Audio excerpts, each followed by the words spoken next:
Herr Rosenthal, die Universität ist seit 4 Wochen jetzt im Notbetrieb. Wir sind jetzt in einer Übergangsphase zum Vorlesungsbeginn hin. Können Sie schon etwas sagen, wie das Sommersemester gestaltet werden soll? Wir können sagen, wie wir das Sommersemester, wie wir starten werden ab dem 4. Mai. Das ist ja das Datum des Vorlesungsbetriebs. Und da werden wir online-mäßig starten. Also es wird kaum Präsenzveranstaltungen geben. Wir haben immer klar und vertreten auch heute noch die Meinung, dass eben Präsenzveranstaltungen nur dann durchgeführt werden sollen, wenn sie unvermeidbar sind. Das heißt also, wir werden am 4.5. im Großen und Ganzen online-mäßig starten und dann wird es einige Veranstaltungen geben, die eine Präsenz erforderlich machen. Redet zum Beispiel auch von Prüfungen, aber auch von Praktika.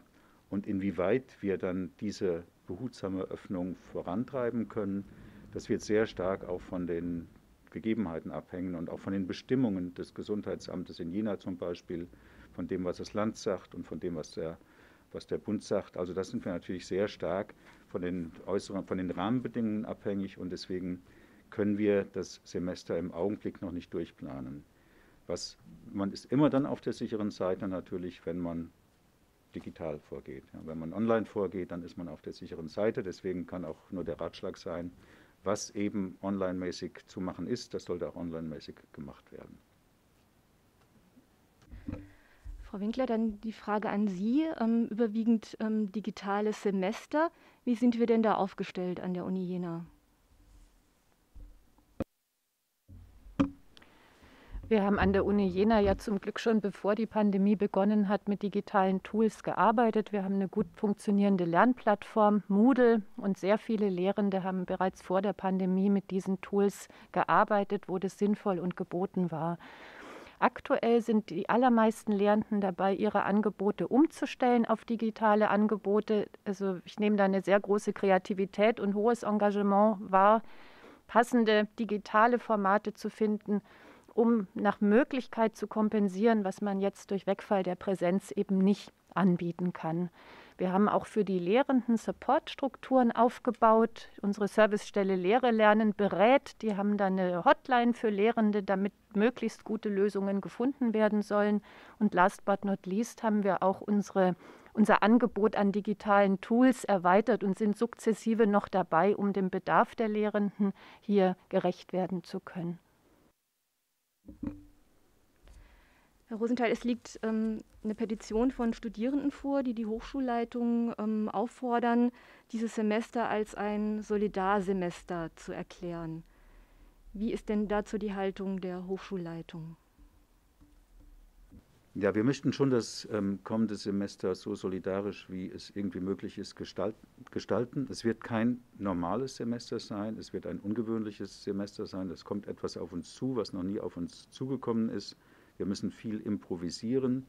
Wir sind auch auf die Fantasie der Lehrenden angewiesen und auch darauf angewiesen, dass die Studierenden vielleicht ungewöhnliche Wege gehen, soweit sie es denn können.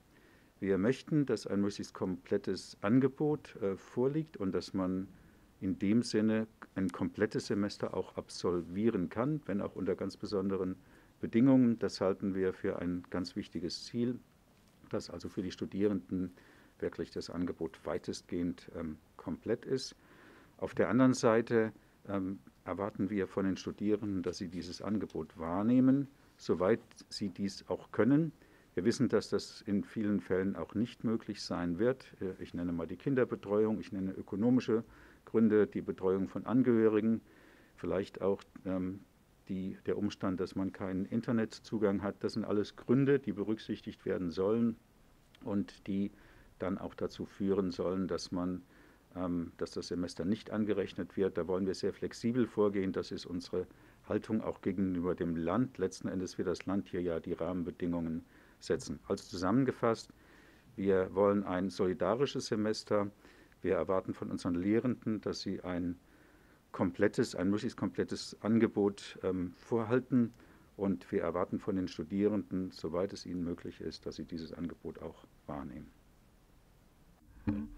Frau Winkler, wir haben jetzt viele Studierende, die besorgt sind, weil sie entweder zu einer Risikogruppe zählen, weil sie Kinder betreuen zu Hause, weil sie vielleicht nicht für Jena in Ort sein können, die nun Sorgen haben, eben die Leistung in diesem Semester auch so nicht erbringen zu können. Was raten Sie denn diesen Studierenden? Als erstes würde ich gerne den Studierenden und auch ihren Familien die Sorge nehmen, dass sie prüfungsrechtliche Nachteile erleiden, die mit der Pandemie zusammenhängen. Das wird nicht der Fall sein. Also ganz dezidiert, wir arbeiten an Nachteilsausgleich in allen Fällen, in denen es zu pandemiebedingten Nachteilen kommt. Ich rate den Studierenden, sich bei unklaren Fragen auch an ihre Lehrenden zu wenden, denn die einzelnen Lehrpersonen sind es, die sagen können, wie im betreffenden Modul die Umstellung auf digitale Formate stattfindet. Wir von der Hochschulleitung ermutigen die Lehrenden, fordern sie auf, entsprechende Umstellungen zu machen und geben ihnen Unterstützung. Aber die Lehrpersonen sind diejenigen, die den Studierenden die besten Informationen zu den einzelnen Veranstaltungen geben können. Und Frau Winkler, was macht denn jetzt ein Studierender oder eine Studierende, die nicht im vollen Umfang jetzt studieren kann in diesem Semester? Wo wendet man sich dahin? Also zuerst mal studieren Sie all das, was Sie studieren können. Und wenn Sie dann Schwierigkeiten erwarten, etwa weil Sie Ausschlussfristen erreichen, dann müssten Sie an das betreffende Prüfungsamt bitte sich wenden und die Gründe vorbringen, aus denen es zu Studienzeitverzögerungen gekommen ist. Frau Winkler, ich habe hier in der Petition eine Studierende, die darauf hinweist, dass sie bereits jetzt einen Studiengang hat, der sehr anspruchsvoll und vollgepackt sei. Wenn jetzt noch in einer kürzeren Frist eben diese volle Leistung abgeliefert werden sollte, sieht sie da einfach schwarz für ihren weiteren Studienverlauf. Was raten Sie denn unserer Studentin? Also die Studentin ist natürlich zunächst mal in der Situation, dass sie das Angebot wahrnehmen muss, so wie ihr jeweiliger Dozent, ihre Dozentin ihr das präsentiert. Ich rate der Studentin, darauf zu vertrauen, dass ihre Lehrperson, also der Dozent, die Dozentin in der Lage ist, die Inhalte auf Kerninhalte zu reduzieren, sodass auch der Studienverlauf dann nach diesem besonderen Sommersemester vonstatten gehen kann, dass man also die Grundkenntnisse erwerben kann, an die man anknüpfen kann. Aber wir appellieren an die Lehrenden und wir bitten die Studierenden, sich auch darauf zu verlassen, dass wir hier jetzt nicht unnötige Details breittreten, sondern dass sich wirklich auf das Wesentliche beschränkt wird, dass eben Stoffdichte jetzt nicht zu einem zusätzlichen Fallstrick im Sommersemester wird. Das ist unser Plädoyer und da hoffen wir als Hochschulleitung ganz stark drauf, setzen uns dafür ein und wir bitten die Studierenden auch ein bisschen um Zutrauen in ihre Lehrenden in diesem Punkt. Wenn man die Kommentare in der Petition, wenn man so eine Grundstimmung daraus lesen sollte, wäre das, dass eine recht breite Verunsicherung einfach auch herrscht, die sich wahrscheinlich aber auch nicht nur auf eine Universität beschränkt, sondern in der ganzen Gesellschaft zu spüren ist. Sind wir als Universität trotzdem nicht vielleicht besonders betroffen?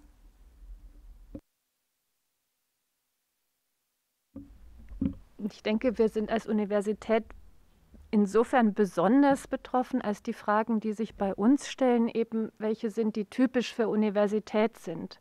Wir sind nicht besonders betroffen, wenn wir uns vergleichen mit anderen Berufsgruppen. In meinem Freundesbekanntenkreis, in der Familie arbeiten die Menschen in den ganz unterschiedlichsten Tätigkeitsfeldern und bei allen nehme ich eine Verunsicherung wahr, weil ungeahnte Zustände herrschen und auch die Notwendigkeit, sich auf ganz neue Lösungen einzustellen. Und insofern ist das, was wir an der Universität erleben, eben auch nicht besonders, sondern ganz typisch für das, was wir in der Gesellschaft gerade erleben.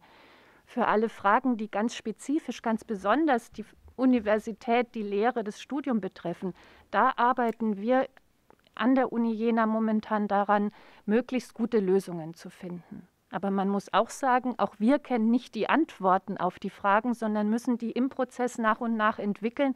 Und insofern können wir auch sehr konkrete Fragen manchmal noch nicht konkret beantworten. Aber wir sind dabei. Ich würde das noch gern um ein allgemeines Statement ergänzen. Ich habe auch immer in Nicht-Krisenzeiten und zum Beispiel, als ich mich um die Stelle des Präsidenten beworben hatte, sehr stark hervorgehoben, die Uni ist Teil der Gesellschaft. Sie muss mitten in der Gesellschaft stehen. Deswegen kann sie es natürlich ist sie jetzt auch keine Insel, und die Krise erfasst die Universität, wie sie unsere ganze Gesellschaft erfasst. Wir sind es nicht gewohnt, mit Unsicherheiten zu leben. Wir haben klare Pläne. Wir wissen, was wir um 14 Uhr machen, um 13 Uhr machen, und wir wissen auch 14 Tage im Voraus, wie das alles zu gehen hat. Und wir haben jetzt dieses Phänomen, dass uns diese Sicherheit, diese Planbarkeit, die gibt es nicht mehr. Die ist einfach weg. Und für viele ist das ein komplett neuer Zustand. Und in diesem komplett neuen Zustand befindet sich auch die Universität. Und sie muss natürlich ihre spezifischen Belange jetzt regeln. Das ist ganz klar. Aber wir werden eben auch nicht alles regeln können, weil wir eben einen großen gesellschaftlichen, politischen Rahmen haben, der auch nicht statisch ist, der sich bewegt, und wir wissen nicht, wo dieser Rahmen sich denn in 4 Wochen zum Beispiel befindet. Und wir können deswegen nur sehr schwer sagen, wie sich die Lehre in 6 Wochen abspielen kann, in welchem Umfang. Insofern gilt immer die alte Formulierung, dass wir nur auf Sicht fahren können, je weiter wir in die Zukunft, in die nächsten Wochen hineindenken. Vorläufigkeit, das ist ein Phänomen, was uns alle erfasst hat, die ganze Gesellschaft und auch die Universität. Wir haben auf Instagram eine Reihe sehr spezifischer Fragen auch bekommen, und ich würde Sie beide mal bitten zu schauen, was wir davon beantworten können. Andere Antworten würden vielleicht im Chat dann auch noch folgen. Wir haben zum Beispiel die Frage nochmal konkret, ob dieses Semester zur Regelstudienzeit dazuzählen wird.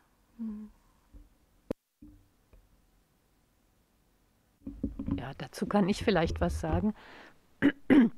Zunächst wird es mal zur Regelstudienzeit dazuzählen, weil wir, wie vorhin ja schon gesagt wurde, davon ausgehen, dass die Lehrenden das Angebot bereitstellen, soweit es möglich ist, und die Studierenden so gut als möglich dieses Angebot nutzen. Aber wir werden einen breiten Nachteilsausgleich praktizieren. Das ist ganz selbstverständlich in allen Fällen, in denen die Verzögerungen mit der Pandemie zusammenhängen. Und wir arbeiten gerade daran, dafür Lösungen zu finden. Es gibt die Möglichkeit, laut Thüringer Hochschulgesetz diese Verzögerungen als besondere Studienzeit anzuerkennen. Also da gibt es bereits eine gesetzliche Basis, die uns einen Rahmen bietet, um innerhalb der Uni Jena konkrete Kriterien und Prozesse aufzusetzen, in deren Rahmen wir den Nachteilsausgleich gewähren. Ich habe noch eine ganz konkrete Frage zu Langzeitstudiengebühren. Werden Langzeitstudiengebühren für das Wintersemester fällig, wenn die Abgabe der Masterarbeit ins Wintersemester rückt? Können wir das schon sagen? Es gilt genau das, was Frau Winkler nun gesagt hat, zum Nachteilsausgleich zu Härtefällen.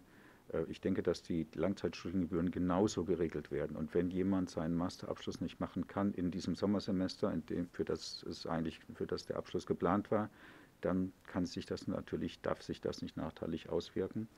Und das Semester wird dann nicht auf die Langzeitstudiengebühren angerechnet. Das ist ein ganz, ganz klarer Fall. Ich möchte zu diesem ganzen Fragenkomplex einfach noch mal ganz explizit sagen, es wird keine prüfungsrechtlichen Benachteiligungen geben. Das kann man unterstreichen, und das ist vielleicht auch die beruhigende Nachricht für alle, die sich jetzt Sorgen machen, wie es weitergehen soll.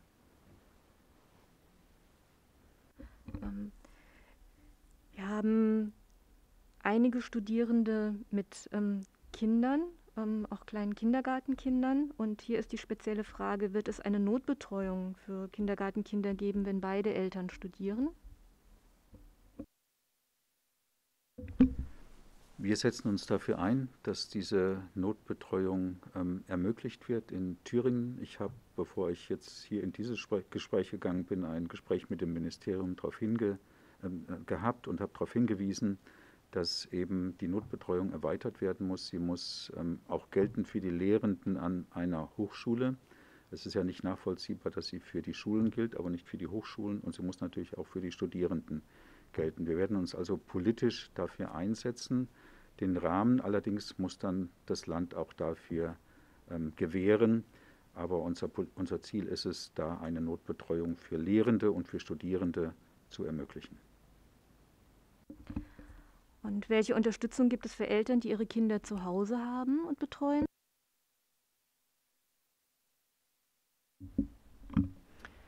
Na, die Unterstützung, die kann sich nur darauf beschränken, dass wir, falls es aufgrund der Kinderbetreuung zu Studienzeitverzögerungen kommt oder dazu kommt, dass Leute nicht zu Prüfungen antreten können, dass wir diese Gründe dann natürlich großzügig anerkennen für den Nachteilsausgleich.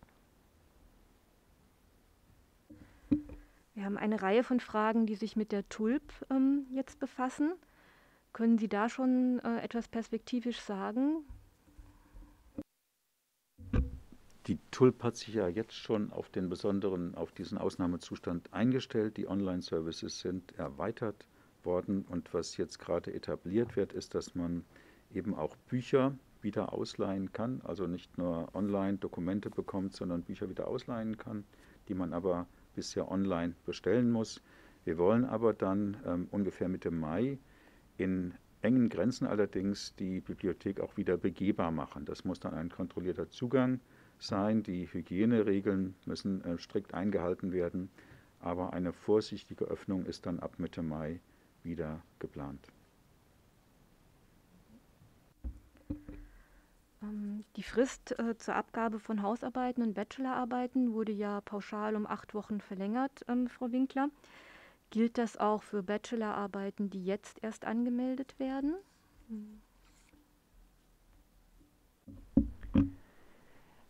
Ich denke, dass die Regelung so allgemein ist, dass alle Verzögerungen, die jetzt etwa durch die Schließung der TULP bedingt sind, dann auch auf die Abgabefristen angerechnet werden. Also wir haben uns jetzt die Arbeiten, die aktuell angemeldet werden, noch nicht im Einzelnen angesehen, aber es gibt keinen Grund, diese pauschale Regelung nicht auch auf die neu anzumeldenden Arbeiten anzuwenden, sofern eben der Zugang, und Herr Rosenthal hat es ja gerade skizziert, zu den Ressourcen der TULP nach wie vor nur verzögert möglich ist.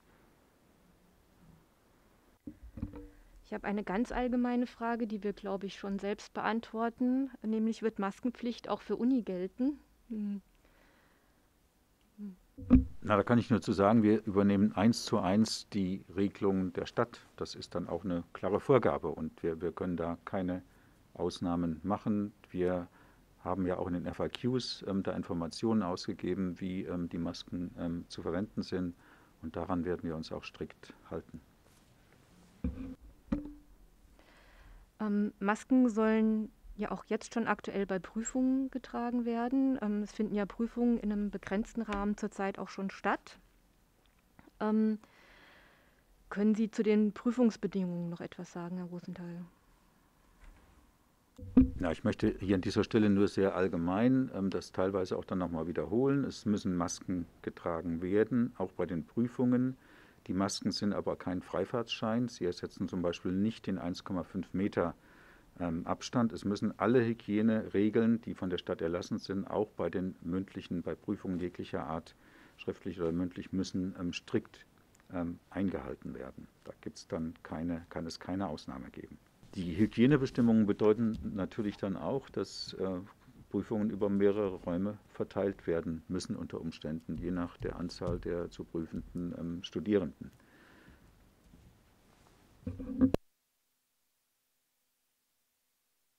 Vielleicht noch eine Ergänzung zu den Gruppengrößen in Prüfungen, insbesondere was die Prüfungen des Sommersemesters betrifft. Sehen wir jetzt auch, ob wir vielleicht externe, besonders große Räume dazu mieten können oder müssen. Also da sind wir gerade in Planungen, und die Option wird auch bedacht. Wir haben jetzt einen sehr großen Frageblock nochmal, der ganz konkret darauf abzielt, wie einzelne Module ablaufen werden, wie das Online-Semester ablaufen wird. Ich glaube, das kann die Hochschulleitung jetzt nicht pauschal beantworten. Aber Frau Winkler, an wen kann man sich denn wenden, wenn man da noch Fragen hat? Also für alle Fragen, die die Module, die Fächer im Einzelnen betreffen, da sind wirklich die Lehrpersonen und auch die Fakultäten Ansprechpartner. Also wenn ich Studentin wäre oder meiner Tochter, würde ich empfehlen, wende dich zuerst an den zuständigen Dozenten, an die Dozentin. Und wenn die nicht weiterhelfen können, werden die sich entweder an übergeordnete Stellen wenden, um ihre Studierenden dann informieren zu können, oder die Studierenden könnten dann auch einen Schritt weitergehen, etwa an die Fakultätsleitung, an die Studiendekanate und dann natürlich auch an uns, ans Präsidium. Herr Rosenthal, digitales Studieren setzt ja auch voraus, dass man die Ausstattung dafür hat. Ich habe hier die konkrete Frage, woher bekomme ich einen Laptop für ein Online-Semester? Ja, das ist ein Projekt, was uns gerade beschäftigt, war übrigens auch Thema des Gesprächs mit dem Ministerium heute Morgen. Wir haben uns da einiges zu einfallen lassen. Wir möchten zunächst eine Aktion starten. Viele haben einen Zweitlaptop, den sie nicht nötig unbedingt brauchen, der aber gut internetfähig ist, und wir wollen jetzt praktisch eine Sammelaktion machen und werden Angehörige der Universität, aber auch darüber hinaus einfach um Computer, um Laptop-Spenden oder Tablet-Spenden bitten, die dann den Studierenden zur Verfügung gestellt werden sollen. Wir überlegen uns darüber hinaus noch ein Programm aus der Universität heraus, Laptops, Tablets zur Verfügung zu stellen. Das ist in der Planung, aber wir wollen möglichst vielen die Chance geben, wirklich online zu arbeiten. Und dazu sind natürlich die Laptops nötig. Wir wollen auch Räume bereitstellen für Online-Arbeiten, und das Konzept sieht zunächst mal vor, dass ein Teil dieser Arbeitsplätze in der TULP sind, aber auch in Hörsälen, in anderen Räumen der Universität, in denen man die Hygieneregeln einhalten kann, wo es dann EduRoam gibt. Also digitale Räume wollen wir öffnen, und wir wollen auch Geräte, soweit es uns möglich ist, bereitstellen.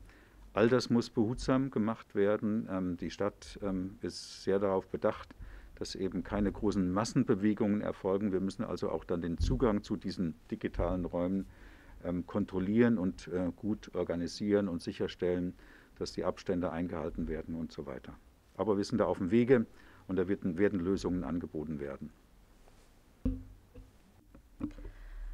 Sie beide haben sich ja sehr früh dafür eingesetzt, einen Corona-Notfonds an der Universität aufzubauen, der gemeinsam mit den Freunden und Förderern der Universität gestartet wurde. Frau Winkler, wie sieht es denn da aus mit den Bewerbungen? Wie viele Bewerbungen gab es denn darauf?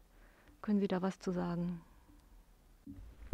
Also wir haben jetzt insgesamt 3 Wochen lang bereits Anträge bearbeitet und Mittel vergeben.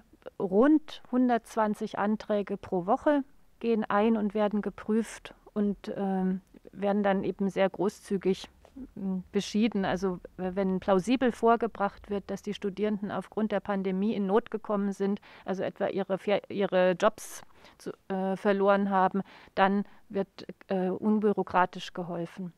Also wenn Sie so wollen, üben wir gerade bei der Bearbeitung dieser Notfondsanträge auch schon ein bisschen was unkomplizierten Umgang mit Nachteilsgründen betrifft, die mit der Pandemie zusammenhängen. Also da sind wir sehr großzügig und lassen auch mal 5 Grad sein. Im Zweifel wird für die Antragsteller entschieden, wenn plausibel ist, dass die Pandemie Ursache für Probleme bietet. Sie beide zählen nicht nur zu den Erstspendern für diesen Fonds, sondern Herr Rosenthal, Sie haben sich auch sehr dafür eingesetzt, weitere Spender zu gewinnen und zu werben. Geht die Aktion noch weiter? Ja, sie geht noch weiter. Aber ich denke, ehrlich gesagt, dass die große Welle vorbei ist, und deswegen brauchen wir Nachfolgeaktionen. Auch das war Inhalt des Gesprächs mit dem Ministerium heute Vormittag. Wir müssen also auch mit dem Land darüber nachdenken, wie wir weiterhin unterstützen können. Es gibt ja zurzeit eine Darlehensregelung. Es wird ein zinsloses Darlehen gewährt vom Studierendenwerk in Höhe von 800 €. Das Angebot wird nur in begrenztem Umfang in Anspruch genommen.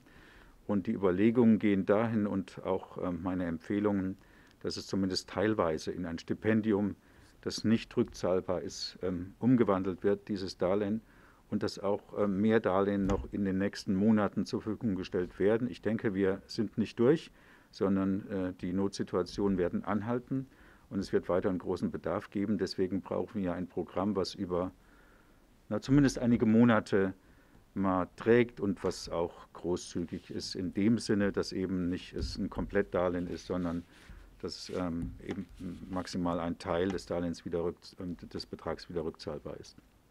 Da laufen die Gespräche mit dem Land und ich glaube, dass es da eine Offenheit gibt. Es gibt ja auch gerade viele Aktivitäten aus den Ländern heraus, Gespräche mit dem Bund, da ein Programm aufzulegen. Die meisten wissen wahrscheinlich, dass die Bundeswissenschaftsministerin nicht BAföG ausweiten möchte, aber man sucht zurzeit nach anderen Wegen der Unterstützung für Studierende, die aufgrund der Pandemie in Not geraten sind. Herr Rosenthal, noch eine konkrete Frage zum BAföG. Viele Studierende, die die Petition unterzeichnet haben, weisen darauf hin, dass sie auf das BAföG angewiesen sind. Da gibt es ja eine klare Regelung. BAföG ist Bundessache und der Bund hat sehr klar geregelt, dass dieses Sommersemester nicht das BAföG gewährt wird, auch unabhängig davon, ob man nun das komplette Semester absolvieren kann oder das Semester absolvieren kann. BAföG läuft also durch, ganz unkonditioniert. Wir haben Zeit noch mal für ein paar ganz konkrete Fragen. Frau Winkler, wird die digitale Infrastruktur den Herausforderungen des Semesters gewachsen sein? Ja, das hoffen wir. Es ist klar, dass es zum großen Ansturm kommen wird und dass die Systeme stark beansprucht werden. Und wir sehen ja auch schon bei externen Anbietern, bei verschiedenen Plattformen, dass es da zu Schwierigkeiten kommen kann. Was uns betrifft, hier an der Uni Jena bereiten wir uns so gut als möglich vor, um hier Entlastung zu schaffen. Also das Universitätsrechenzentrum etwa schafft zusätzliche Server an. Wir lagern Teile auf externe Server aus, um unsere Ressourcen hier nicht zu überlasten. Also da sind die Spezialisten des Rechenzentrums dran, Lösungen präventiv aufzustocken, damit wir eben keine technischen Schwierigkeiten bekommen.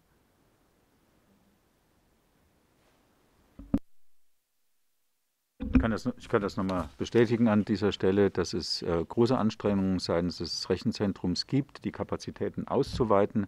Es sind auch viele Plattformen für Videokonferenzen eingerichtet worden. Es gibt also jetzt mehrere zentrale Angebote, die auch mittlerweile gut etabliert sind. Es soll eine Verbindung dieser Plattformen zu Moodle, der Lernplattform, geschaffen werden.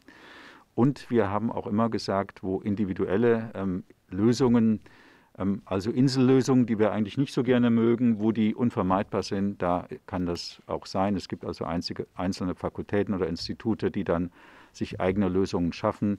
Das ist auch durchaus möglich, wenn das in dem besonderen Falle von Vorteil und wichtig ist. Das erscheint mir auch generell wichtig zu sein in dieser Krise. Wir machen zentrale Angebote, aber es muss auch die Möglichkeit vorhanden sein, in den Fakultäten, in der Verwaltung zu eigenen Lösungen zu kommen. Ich habe noch einmal einen Frageblock zu Präsenzveranstaltungen. Vor allem haben wir viele Studierende, die Praktika an der Universität durchführen. Kann man da etwas Allgemeines sagen, welche Regelungen es für Praktika geben wird?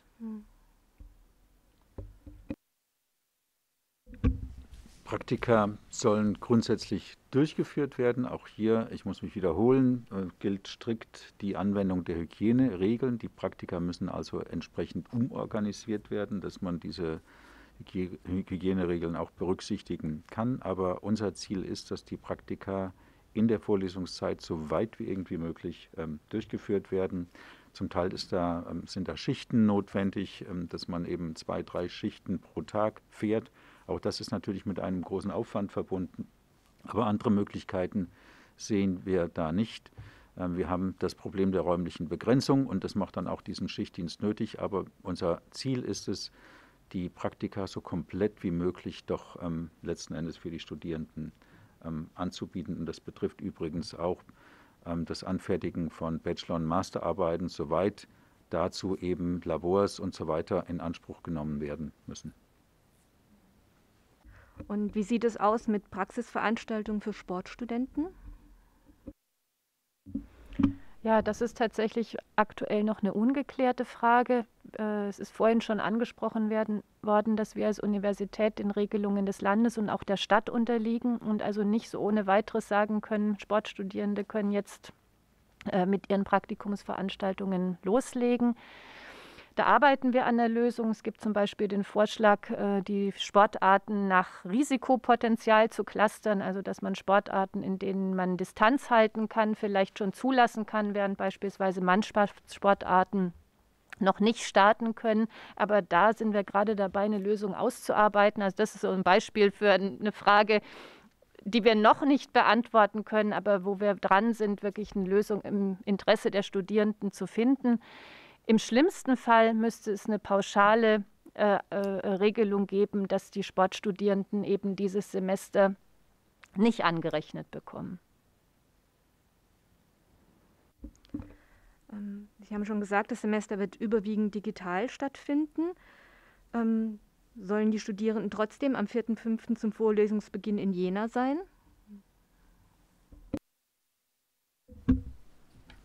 Nicht unbedingt. Es mag Einzelne geben, die was vor Ort zu erledigen haben, auch in den Räumen der Universität zu erledigen haben, aber alle, für die das nicht zutrifft, die müssen nicht zum 4.5. Da sein. Ich würde davon geradezu abraten. Was wir vermeiden wollen, ist, dass ein großer Schwung von Studierenden in die Stadt kommt mit all den Problemen, die das dann mit sich bringen würde. Also da bitte prüfen, ob es nötig ist, am 4.5. hier zu sein. Und wenn das nicht nötig ist, dann eben ab 4.5. zunächst mal die digitalen Angebote in Anspruch nehmen und erst nach Jena kommen, wenn es ja unvermeidbar ist. Frau Winkler, werden die Gaststudenten die Möglichkeiten haben, nächstes Semester an der Uni zu studieren?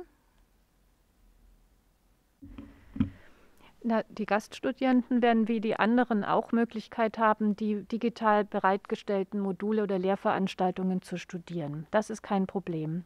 Ein Problem wird sein, hier einzureisen. Wenn man etwa ein internationaler Gaststudent ist, dann hindern ja die momentanen Reiserestriktionen einen daran, nach Jena zu kommen. Wir starten tatsächlich in diesem Semester mit einem Piloten für ein digitales Gaststudium, dass also internationale Studierende hier als Gaststudierende studieren können, obwohl sie gar nicht in Jena sind. Da gibt es in diesem Semester einen Testlauf in einem Fach in Photonics. Wir werden sehen und hoffen, dass wir diese Lösung nicht künftig überstrapazieren müssen. Frau Winkler, gibt es dann eine Art digitale Anwesenheitspflicht? Werden die Seminare live veranstaltet? Also, es gibt bestimmte Veranstaltungen, die werden live digital angeboten. Wenn das der Dozent für geboten hält, ist es möglich, aber wir dringen drauf und setzen uns ganz stark dafür ein, dass es keine Anwesenheitspflicht in dem Sinn gibt, dass die Studierenden die Angebote zu einer bestimmten Zeit in Anspruch nehmen können. Das heißt, dass Live-Angebote eben dann auch aufgezeichnet werden und die Studierenden die abrufen können, wann es ihre Lebenssituation zulässt. Also wenn die Kinder im Bett sind oder das Internet stabil ist. Herr Rosenthal, Frau Winkler, wie werden denn Studierende jetzt in die Entscheidungen einbezogen? Ja, wir haben mit Vertretern der Studierenden vereinbart, dass wir uns im Wochenturnus austauschen. Also ich habe dann einen Gesprächstermin mit Studierendenvertretern, um deren Perspektive auf das Krisenmanagement einzuholen und dass eben die Studierendenperspektive nach Möglichkeit bei Entscheidungen dann auch berücksichtigt werden kann. Also wir sind uns bewusst, dass wir manches vielleicht nicht sehen, was aus Studierendensicht ganz wichtig ist. Und deshalb gibt es jetzt diese Einbeziehung der Studierenden.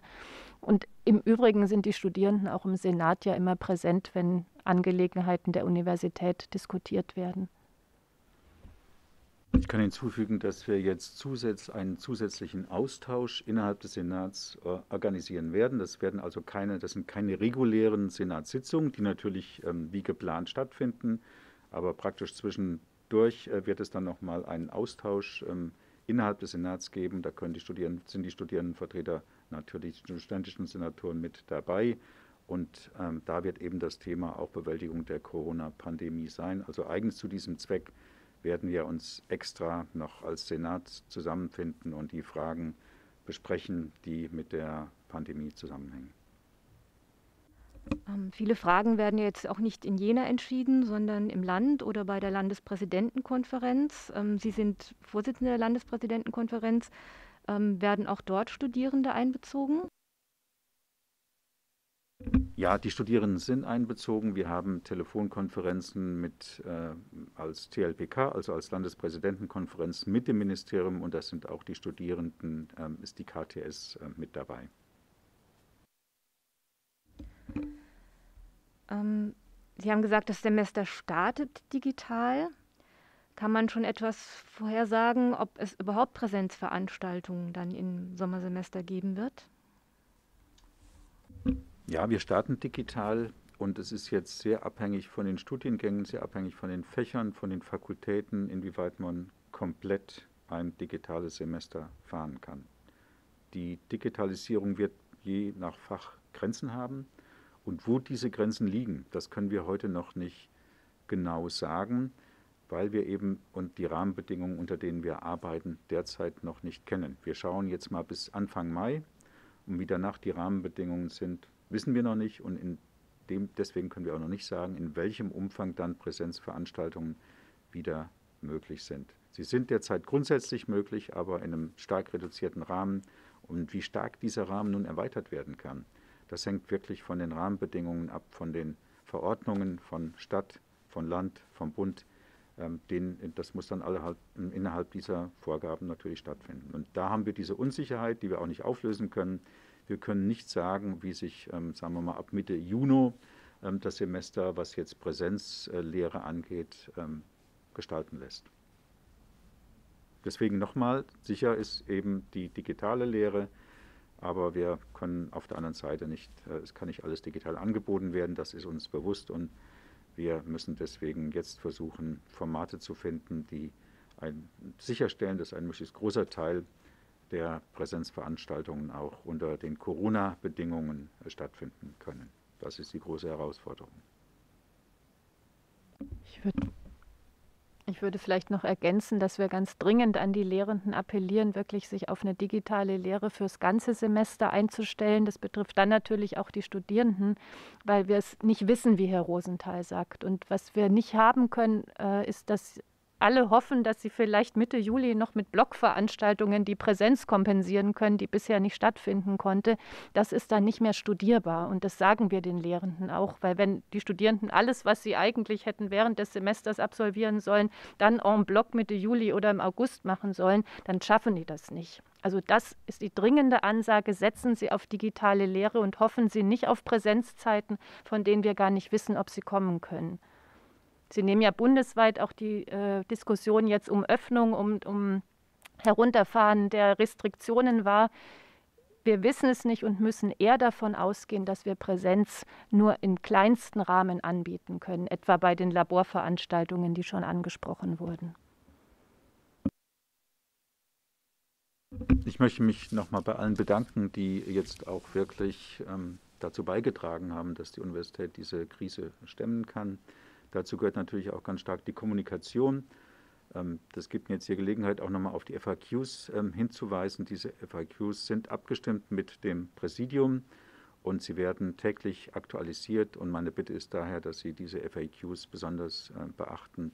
Da finden Sie schon den aktuellen Stand wieder. Es gibt andere Informationen, es gibt Mails, es gibt Blogs und so weiter, die auch hilfreich sind und Fragen beantworten können. Aber die FAQs sind schon ein ganz zentrales Element der Kommunikation, und sie sind immer tagesaktuell. Deswegen schauen Sie auf die FAQs. Ja, dann sage ich im Namen unserer Studierenden vielen Dank, dass Sie sich diese Zeit genommen haben. Und ich denke, dass wir das Format auch in dieser Form oder in der anderen Form auch nochmal wiederholen werden. Dankeschön.